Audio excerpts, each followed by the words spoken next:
But I tell people all the time, this is just my opinion. You can tell me your opinion on it. I tell people, if we put a winner on the Atlanta Hawks and a winner in the Falcons, I don't think it would be much better places to come see a basketball game on a Friday night if the Hawks are balling, the season is going well with the atmosphere in Atlanta and some more stars coming to town. I don't think you have too many atmospheres that would be better than a Hawks game when the Hawks are balling and rolling on a Friday night or just any night and another star comes to town. Man, what do you think about that? Because I think the rest of the world looks at Atlanta the wrong way when I think of the fans and the way we feel about our teams. Nah, you right. Atlanta's a party, dog. Playing for the Hawks when it's good is a great experience. Now I will say I have played in some other markets that's like real, like Madison Square Garden. Real. Oh yeah, I can already know. So you was up there when trade got that was yeah, it was bad, bro. Yeah, they was on y'all. We was there for all of that. Like that's one.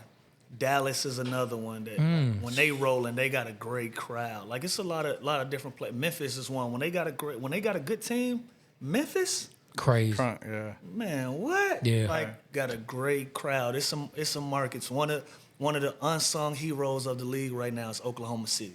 Because they got their college crowd. Yeah.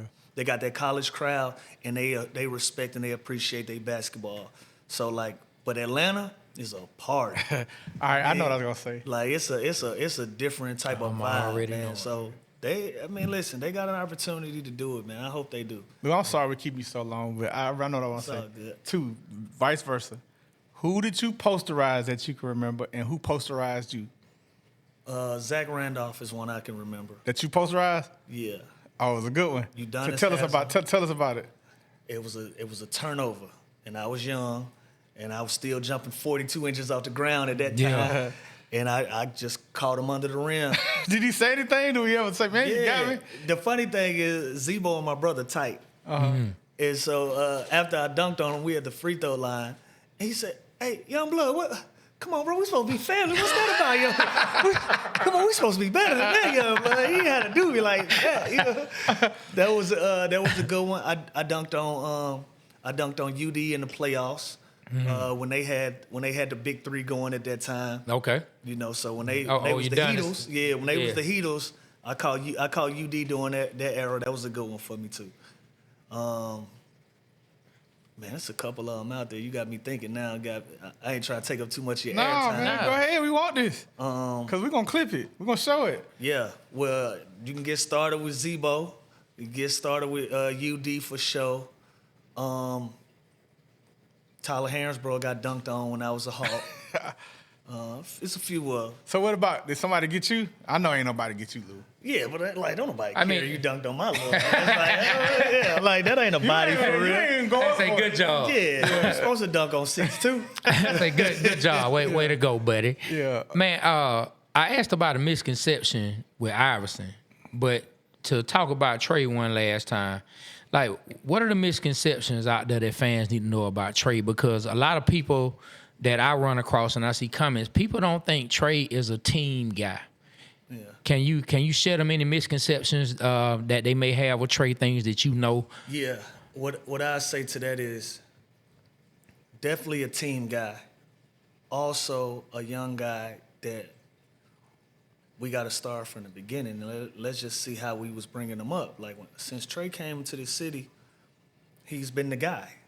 Like it was never like he was the guy that they drafted and you got to start here and Trey got to kind of learn from him and wait his turns. Like, no, straight off the draft, Trae Young is the guy.